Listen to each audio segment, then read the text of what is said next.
Good evening and welcome to the Paley Center for Media. I'm Christy Carpenter, Executive Vice President and Chief Operating Officer, and it's our great pleasure to welcome you here tonight for the premiere of My Boy Jack.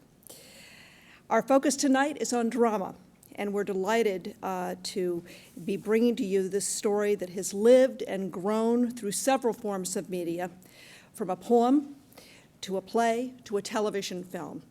And it continues to resonate with its focus on the issues of love, loss, and war. The drama is based on a true incident in the life of Rudyard Kipling, the author of such books as The Jungle Books and Gunga Din. My Boy Jack takes its title from one of the writer's most heartfelt and personal poems, his 1915 tribute to his only son.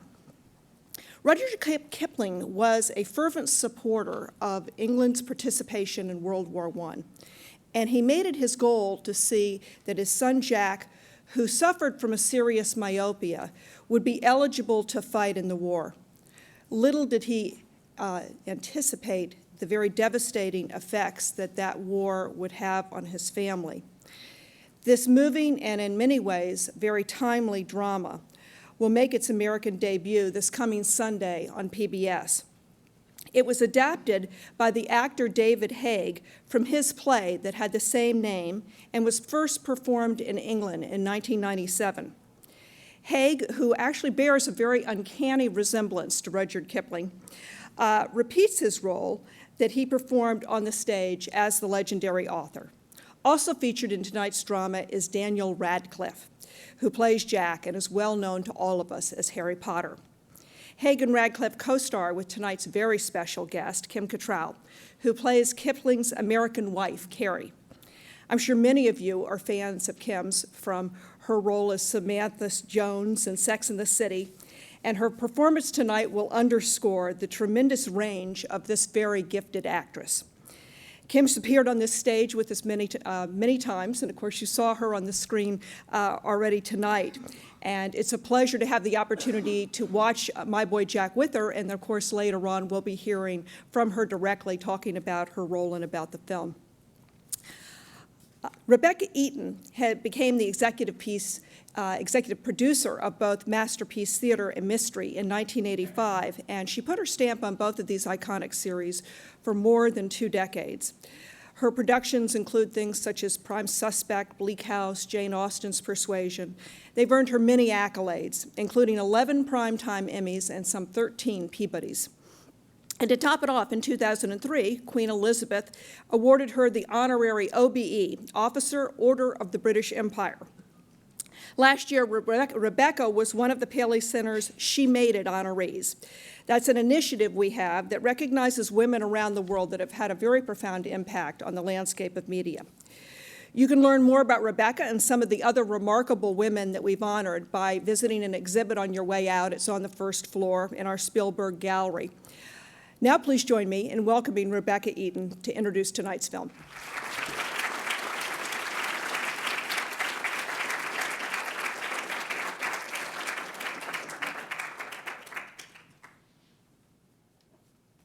Thank you, Christy, and thank you, Paley Center, for doing this for us. This is fantastic. Thank you all for coming. I think I know half of you.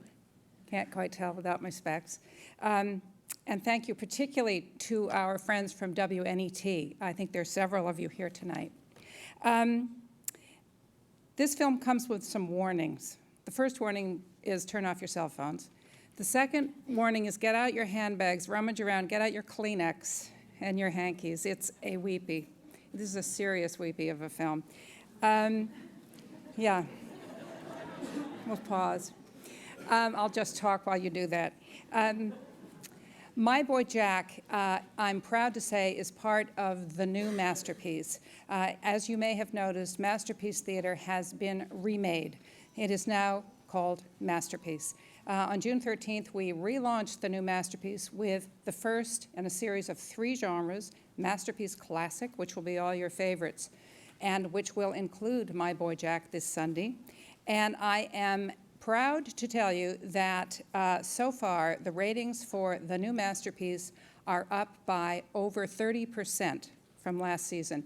Our core audience, educated women over 50, are up 85%, and our audience of younger women, I think it's 25 to 39, are up 125%. So we are thrilled. Thank you. So we think we're on a roll. We know the roll is going to continue this Sunday, and following the remainder of Masterpiece Classic will be Dame Judi Dench in Cranford by Elizabeth Gaskell. Are you clapping for Cranford? Kim is clapping for Cranford. She's one of 12 people in the world who have read this book. But if you don't know the book, you know Dame Judi Dench, you know Eileen Atkins, you know Imelda Staunton, you know Michael Gambon. They're all in it. So watch it, which is, I think it's 2 weeks from this Sunday night. Masterpiece Mystery will come in the summer, and then Masterpiece Contemporary, an entirely separate group of programs, all taking place in the 20th century. But tonight, back to Jack. You are the first people in this country, besides a few hundred ink-stained wretches, TV critics, who have screened it. This is really a sneak preview. And boy, am I proud of this. When it aired in England, one of the reviewers said that it is desperately moving, which I think is true. I'm very proud of it because, as Christy said, it's timeless and it's timely. You can decide for yourself what side it ends up on, but it's all about love. And Masterpiece, among other things, it's famous for lots of things, but I would say the thing it's probably most famous for is its actors, the people who perform in these British dramas, which we've shown for over 35 years. There are so many of them that you met because they were on Masterpiece. You know their names. Daniel Radcliffe, actually, you know, because he was, as you remember, David Copperfield before he became Harry Potter. To have Kim Cattrall join our family is a gift, and she has been totally generous in helping us publicize My Boy Jack, a film she's very proud of. I think it's a revelation of the many sides of Kim Cattrall.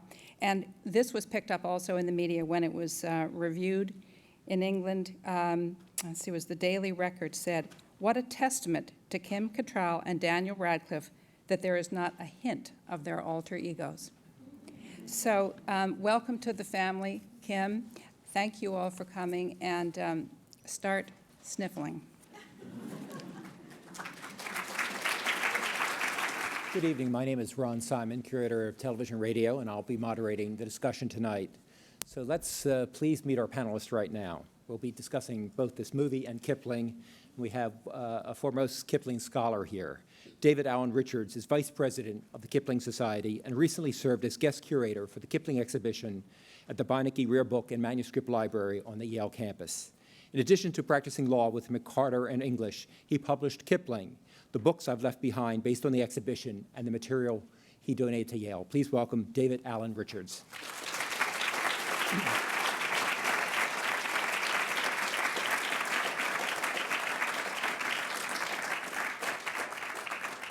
As Christy mentioned, we are pleased to welcome Kim Cattrall back to our stage. We were the only public museum to have all four of the Sex and the City women on the same stage. As you know, for 6 seasons, Kim portrayed Samantha Jones, a role that brought her 5 Emmy nominations, as well as winning her a Golden Globe and a Screen Actors Guild Award.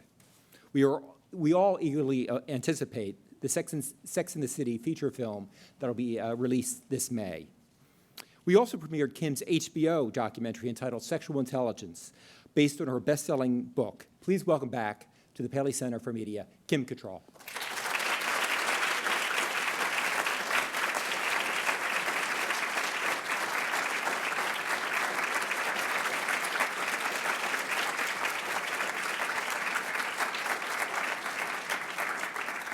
And please welcome back executive producer of the Masterpiece franchise, Rebecca Eaton.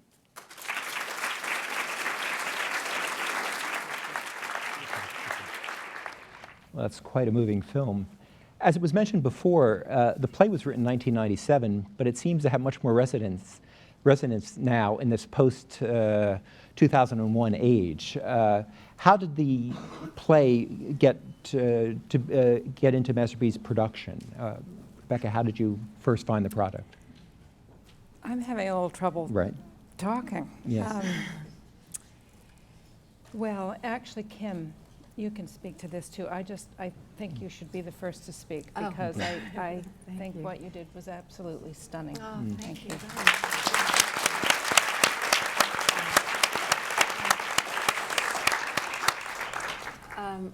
I can only tell you what David Haig went on about for the whole 6-week shoot. He was doing a play actually in New York, and it was with Edward Herman, who gave him a biography of Kipling and said, "You look exactly like this man. You have to play him at some point in your life." And he sort of became obsessed, as David does with anything. And he decided that he was going to write a play about it, and he was going to play Kipling, which he did. And I think he was at Hammersmith and played for a good, healthy run. And then they took it on a tour with the company all around the provinces in England and in Ireland. And then he came upon the idea to do it as a teleplay. And he worked with Brian Kirk, who was assigned to the project, who was very eager, and he's the director, who was very eager to do it. And they worked together for an extensive period of time, got a teleplay that they were happy with. And the only person that they kept thinking about in their minds was Daniel Radcliffe, who was turning 18 at the time. He'd just turned 18, I think, about 3 or 4 days before we started shooting. It's sort of as soon as Daniel signed on, then it was like a bullet. And I actually met David at the Olivier Awards, but I didn't remember meeting him. I was very pissed off about it. This was before I knew him as Kipling, before any of this. And I heard about the screenplay, and I read it, the teleplay. And I just thought it was absolutely beautiful. I had tears in my eyes. I thought it was a story that I knew nothing about. I knew Kipling growing up. He had written a book called Kim, which was very exciting when I was a young kid. And I love the poetry. And I never knew that the life that he led or the family. So it's a beautiful story, and I'm very successfully told. I'm very Now, were you pleased. looking for a role diametrically opposed to Samantha? So, You know, I was talking about this the other night with some friends over the weekend, and sometimes you read something and you just say, I have to do it. You don't really know what drives you. You feel, this is a role that I think I can inhabit, a situation, a conflict that I can get behind, that I can understand. And Brian Kirk, the director, when he met me, he'd just gotten off of a plane, and all he could see was Samantha. And he went to see a play that I was doing in the West End at the Dalmore Warehouse, the David Mamet play, which was completely different than Samantha. And then he saw a film that I did called Ice Princess for Disney, where I played a tough-assed skating coach. and he said, well, I have to rethink this. And then it was a process of the wig and the camera tests, and really just being brave enough to be that woman and that real. And I'm so glad he gave me the chance. now, did you really research the entire relationship? Because Carrie was a very controversial figure in British Yes. society. Well, I've never really played a person that actually existed before. Most of them have come out of people's wild imaginations. And there was so much about her. As I'm sure you can tell us lots and lots about. There was a correspondence between her and her family in America that traces all of the steps, you know, throughout the relationship. And they did live in Vermont for a period of time. I spent a night in their house, which was quite daunting. I was bathing in his bathtub and, you know, sitting at his desk where he wrote Captains Courageous. And then, of course, at Bateman's, where we were lucky enough to film. I mean, we did not have a big budget. I mean, it really looks so much more on film. And I remember saying to David, because we wanted so much to shoot at Bateman's, and he gave up £25,000 of his salary so we could shoot there for 3 days. And that's really something. I was really impressed with Bateman's that. being the Kipling house. In Sussex. In yes. Sussex. Rebecca, how did Masterpiece get involved in this project? Well, the producer of it is a man named Douglas Ray, and he owns a company in England called ACOS Films. And some of you may have seen the first film they made, which was Mrs. Brown with Judi Dench, which interestingly is also a film about grief, if you think about it. I think that's a little bit coincidental because Douglas Ray is a very jolly man, so I think it happened. But we co-produced that with ACOS, and it went on to be a feature film, and just was a splendid experience. And Douglas has done lots of other things, including making features of Becoming Jane with Anne Hathaway, the Jane Austen film that was released last summer, and he's about to do Brideshead Revisited as a feature film in 2 hours. Took us 13 hours to do it.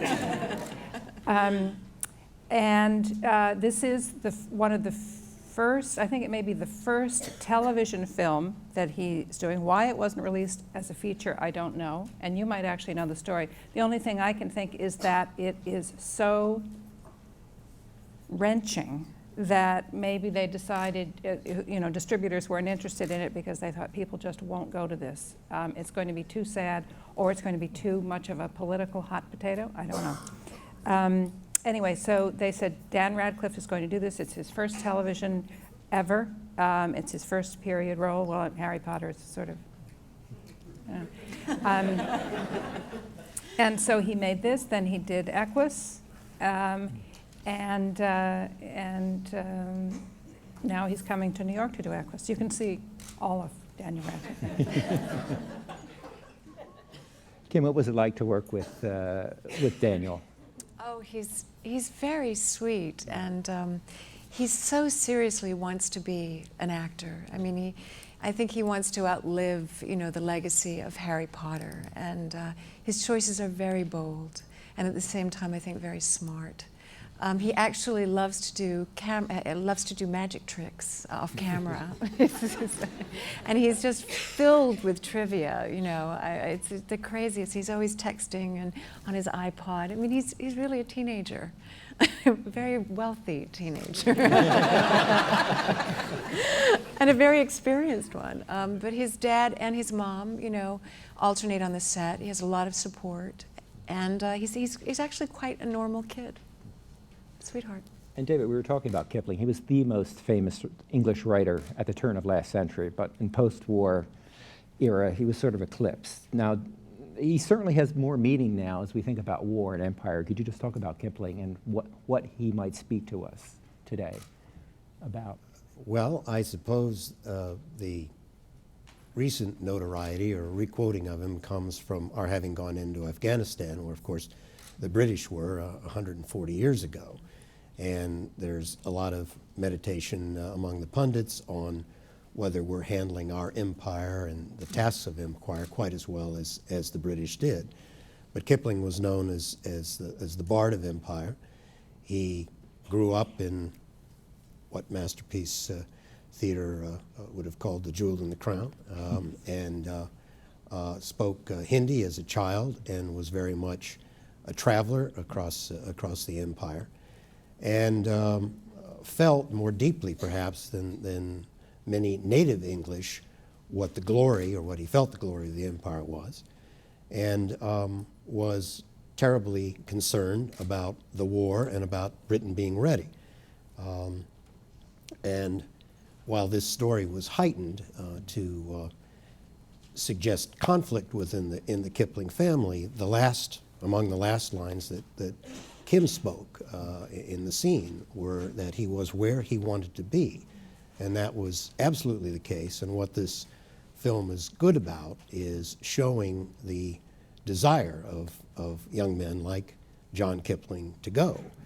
They did not have conscripts at that point. There was no draft. And 1 million men volunteered between August, when the war started, and December, by which they thought the war was going to be over. It certainly wasn't. And then the most poignant part of this, actually, and I'd not seen the film before tonight, did not come across, which was that the Kipling son's body was never found. It was churned up in the mud. The pictures of the mud were real in terms of reproducing what that was like. And Kipling spent the rest of his life on the Imperial War Graves Commission writing the legends for the war graves. Here lies a British soldier known but unto God, lest we forget. And that was, in a sense, his penance for his son. But he didn't feel guilty about sending him, but they both feared that he would die. And the most stunning statistic is that of the 850,000 graves which that commission covers, 415,000 of those graves don't have a name, almost half. And so the Kipling's real tragedy at the end of their lives, although they accepted that he was dead, their son was dead, was that they could never mourn at a grave. Kipling had such a significant life, but I can only think of Kipling being dramatized in The Man Who Would Be King, played by Christopher Plummer.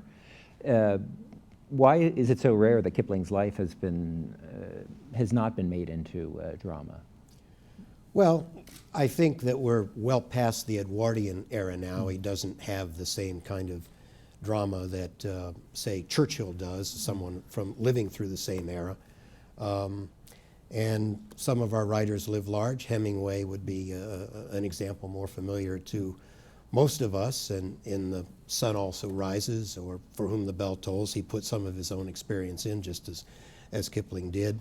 But this is certainly the most wrenching of the personal stories, and therefore Haig did well to pick on that. But he lived a very long time. He was born as our Civil War ended. He died in 1936. He died a week before the King that we saw him speaking to, and the headlines in the British papers were, "King takes his trumpeter with him." And he was buried in Westminster Abbey in the Poets' Corner, and is perhaps more popular now after a great dip in his literary reputation.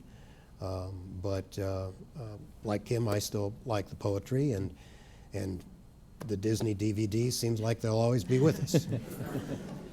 Kim, did you have discussions with the cast and director about the timeliness of this project and what it meant? It's so interesting because most of us have ties to the First World War.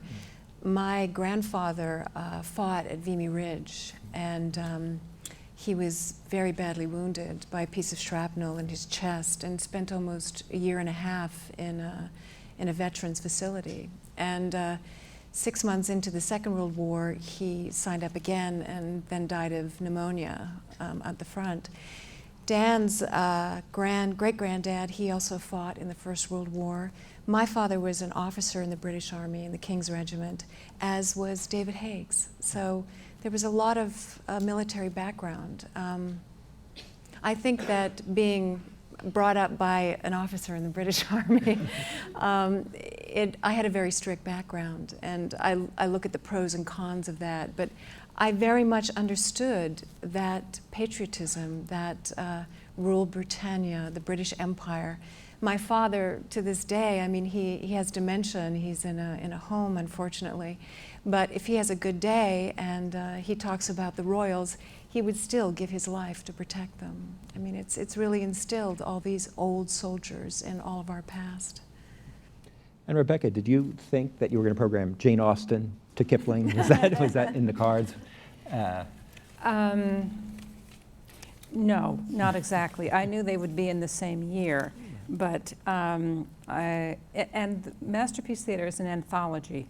Masterpiece, not Masterpiece Theater. Masterpiece is an anthology series, and so we have all kinds of different things. So there is a little bit of whiplash, you know, Jane Austen to Rudyard Kipling, actually Jane Austen to E.M. Forster, which was kind of gentle, it's kind of alighting. We kind of prepared you a little bit for this, and now back to Cranford, which is part of the rebranding business. Now we're putting the more contemporary things like Prime Suspect or White Teeth or House of Cards, Play the King, things we've done over the years. If that came next week, you'd really have whiplash, so we're putting those in the fall. But I was thinking, as watching this film, and I've seen it lots of times. I've never seen it on such a big screen, I think. Yeah. It's the first time I saw it with music tonight. Yes. I just... And there are a couple of things. I think this is our version, which is slightly shorter than the UK version. And one thing that happened is we had to kind of go to bat with PBS about the language, because there are FCC rules now. You can't say what some of those soldiers were saying, but it is unbelievable that they wouldn't. say those things. So there are a number of the four-letter words that have been edited out, but many have been left in. The other thing that came out of that, and I'm sorry we had to shorten it to make the length, is, to me, practically the most unbearable scene is when Carrie goes in to Jack's room and just goes into his closet and just buries her face in his clothes just to smell him, and then lies down on his bed in his jacket. And the way the film is, the British version, is that Rudyard comes in, sits with her, gets her up, and she is catatonic with grief, takes her into their bedroom and dresses her in her nightgown, as she might have dressed a child. He's not undressing her like a husband might undress a wife. He is getting her ready to bed, and then he's putting her to bed. And I wish it were still that long so you could understand that incredibly long night it must have been for them. So I just, for some reason, wanted to speak to that because it's so beautifully done. But as I was watching this, toward the end, I said, you know, this is so good because is this an anti-war film or is it not? And yes, you would think it was when you watch the family and you see what they're going through. And yet, at the end, he was where he wanted to be, which so many mothers and fathers must be saying about their sons and daughters who are being killed in this war. And still, Rudyard goes to the king and he recites the poem, and there is a little bit of the same jingoistic patriotism in the poem. You can kind of hear it. So, I mean, on the one hand, it's something for everyone, you know, the pros and the cons, the supporters and the detractors of this war.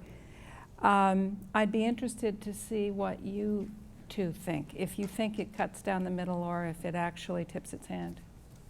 You know, when I read the script, I kept thinking about a film that was made for television in the late 70s that Carol Burnett did with Ned Beatty, Friendly Fire. Friendly Fire. And it was the first film that I ever saw about really the effects of war on a family.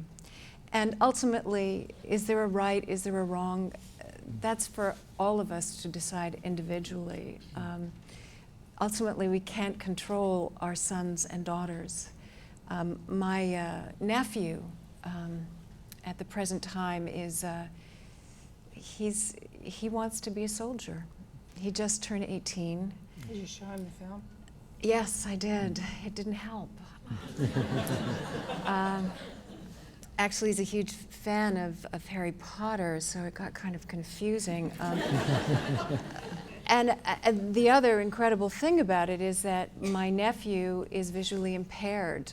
His retina was detached when he was very young and he had surgery, but now they have lasers that can fix that to a degree. So he's in a process right now of finding out if his eyes will be good enough for him to go and serve in Afghanistan. So, you know, it was a whole process for me, and I sent him the script and I sent him the film when it was ready. I invited him to come to the set to watch it. He was too nervous to do it. He didn't want to do that. Too nervous of the idea or too nervous to meet Daniel Radcliffe? Probably the latter.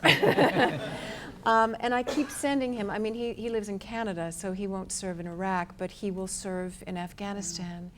And but we were home for Christmas, and I was staying in his bedroom, and all over the walls are war memorabilia, and it's from a very early age. He has it on both sides of his family, our family and his dad's family, and he feels that that's what he must do.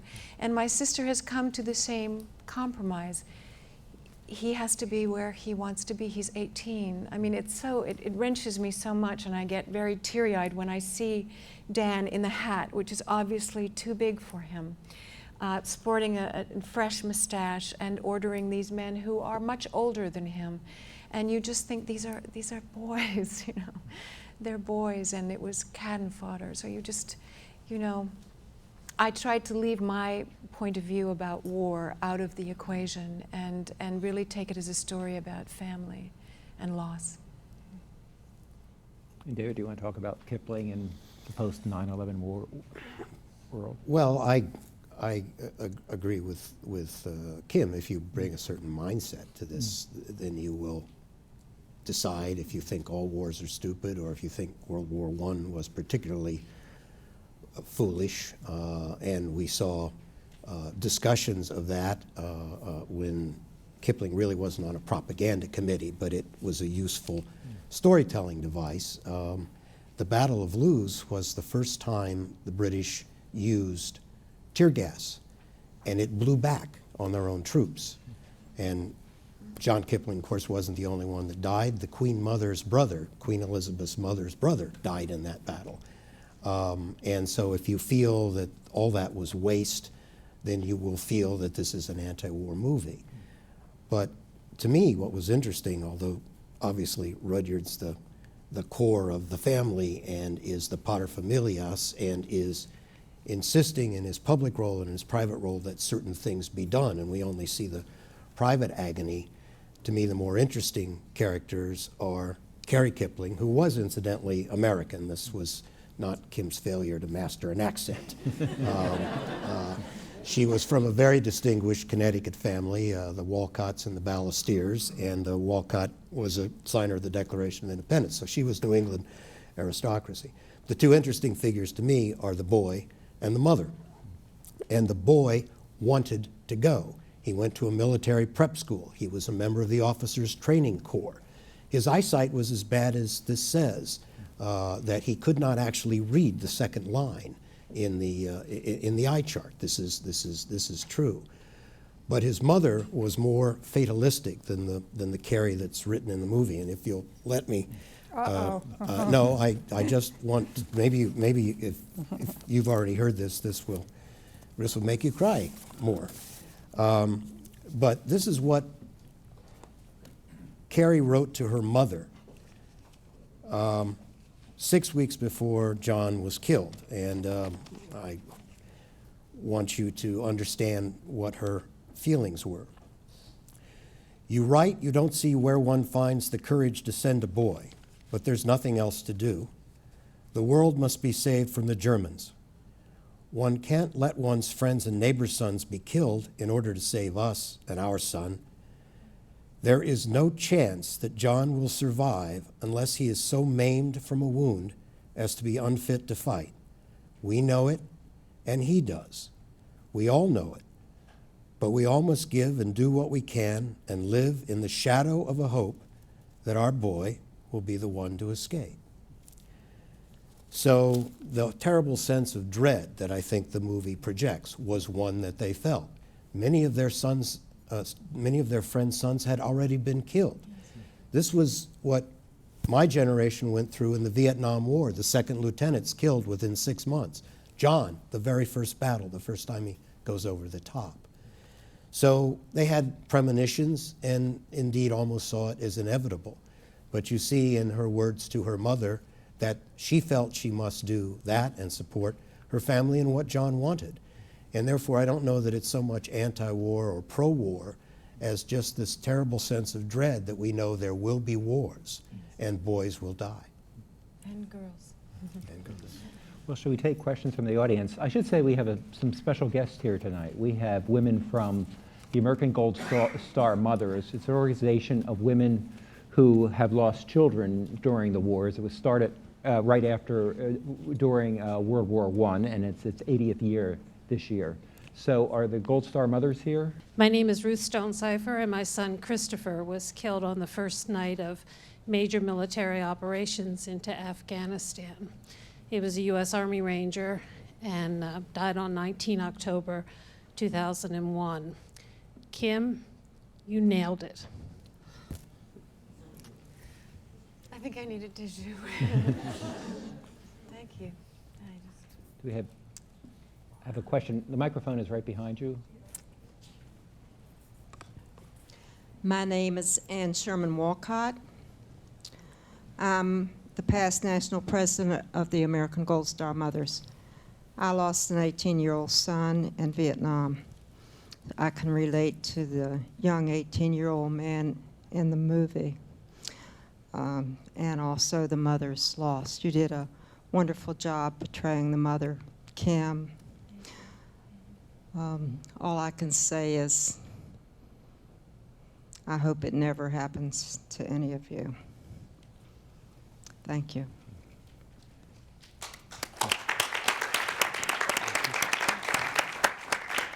have any questions? The question right down here.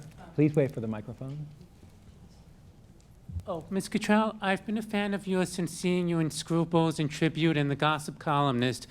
Do you think that working with such veteran actresses as Jean Tierney and Sylvia Sidney helped you to become talented and versatile enough to give such a heartbreaking performance? Thank you very much. I think I've learned and continue from almost everybody that I work with. And Sylvia Sidney especially. She was a legend. Thank you. The question right down here. Yes. My name is Carmen Palmer, and I've lost my son, Corporal Bernard Gooden, the first week into Iraq. He was the first one that got killed in Westchester. And I can say, Kim, you nail it, because I have one daughter and one son. And you portray Carmen tonight. Thank you.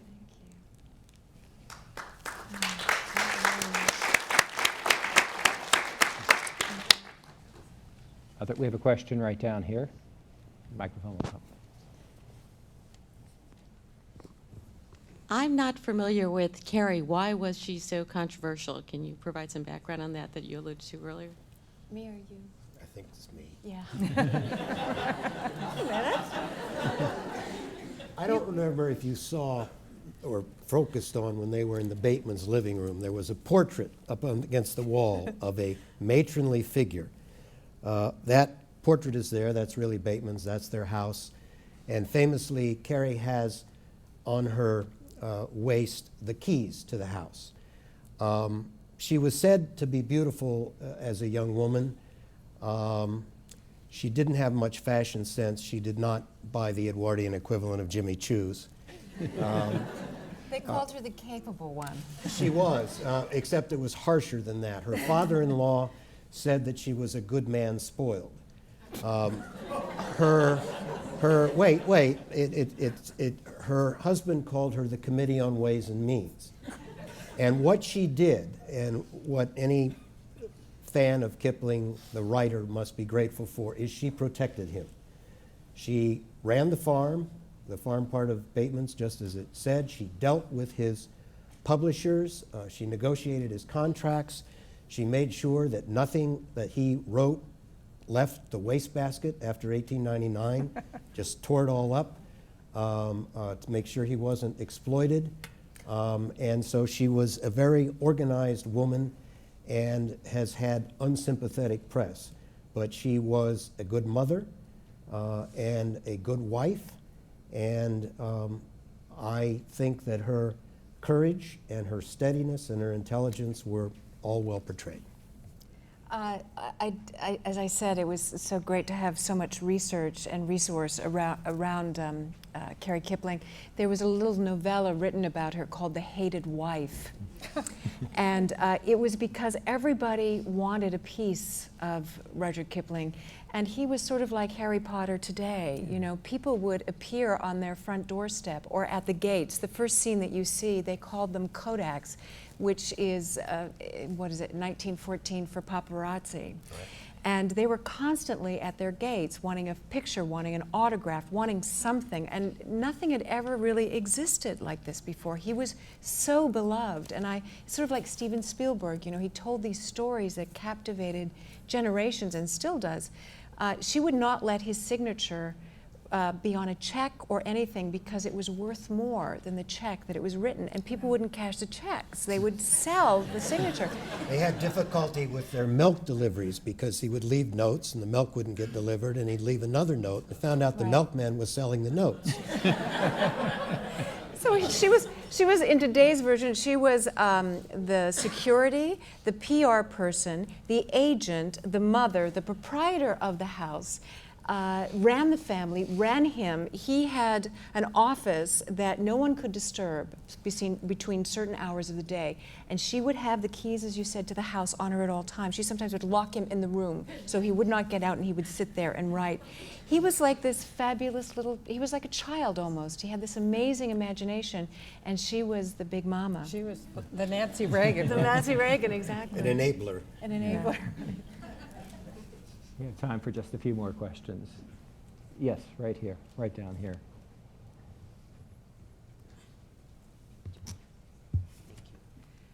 Mr. Richards, first, when Bird attacks her father about he just wanted to get away, that's all he really wanted. He wanted to get away from this house, this dark, drab house. I lost all feeling about his wanting to go to war, and I wondered why he didn't go on to Sandhurst at only 17. Why didn't he go on a little longer? But then, of course, it's clear that Rudyard Kipling himself pushed the son into the war. If you would just comment on that, please, and if you'll allow me, Miss Eaton, you are as familiar to me, your name, as one of my best friends. And I thank you for hundreds and hundreds of hours of Masterpiece Theater and Mr. Theater. Thank you. I think it was interesting that you've just done The Lost Prince, which was Prince John. Yes. And thought it was particularly selfish of King George V to talk about the death of his son, Yes. whom he hardly paid attention to during his life, knowing that Kipling had lost a grown son Yes. who was perfectly normal. Yes. And then, Miss Eaton, also, can you remember the Masterpiece Theater that dealt with Kipling's life as a child when he and his sister were sent home from India and lived with a horrid auntie? Maybe Mr. Richards can give us a little background on the horrible life Yes, that it was one Kipling of had Mr. as a Richards' child. favorites. He'd like to. Yeah. Oh, good. Thank you all very much. Thank Very, you. very much. Thank you. The movie we just saw was inconsistent, and in that case, it was absolutely wrong. It got a lot of things wrong. He was never called Jack. That was a family dog. He didn't have a motorcycle. He had a car. It's And, enough. It's okay. but, not to be the skunk at the party, that was wrong, where the daughter strikes out. It may have been prefigured in their colloquy where they were having drinks, but no, he did not. He did not flee the house in my Although view. there is a book that she collaborated in, and she did not like either one of her parents. She married against their wishes. And she also says in one of the letters, and is quoted as saying, this was a very uncomfortable house. It was built in 1740 something. It says that over the doorway at Bateman's. And all of their furniture was, I mean, we copied it, and when we went to Bateman's, there was really nothing comfortable. It was all very much like this. So they were of a younger generation. I think they wanted to kind of be more comfortable, be more laid back, and they were still of that generation where it was a little stiff. And I think it is a dusty old house. But she that biography, I can't remember, it was by Carrington, I think. It was not a very nice portrait of both of the Kiplings from their daughter. I remember that. Well, particular. Elsie was the second child. The youngest child, Josephine, you remember the picture of the little girl in the front when they were putting the flowers in. She died of typhoid here in the United States in 1899. She had been the love child, the oldest child. Elsie was the second, John was the third, and all the affections got transferred down to John. And so Elsie was in the middle and knew that she was the most unloved of the children, and then they expected her to take care of them afterwards, and she married to flee the house. That's fairly clear. Right. And But she moved to India, didn't she? No, she did not move to India, but she married a soldier and ended up in a great house called Wimpole Hall, which is in Cambridgeshire. But she certainly did want to get out. But I don't think that John was fleeing quite so much as that might suggest. And the picture of Kipling giving stories, telling stories, he was very warm for a Victorian parent. And John wanted to go to war. So that, I think, was dramatic heightening. Why was she called Bird? Where did that come from? No idea. It's a nickname. I don't know what it was. Don't know where that came from. Well, this has been a very emotional evening. We want to thank the participation of the Gold Star Mothers, and thank you for letting us have a premiere here of My Boy Jack. It'll be on this Sunday So we wish you the best on your national distribution, and we hope to have Masterpiece back here again. And Kim, thank you again for coming to the center. And David.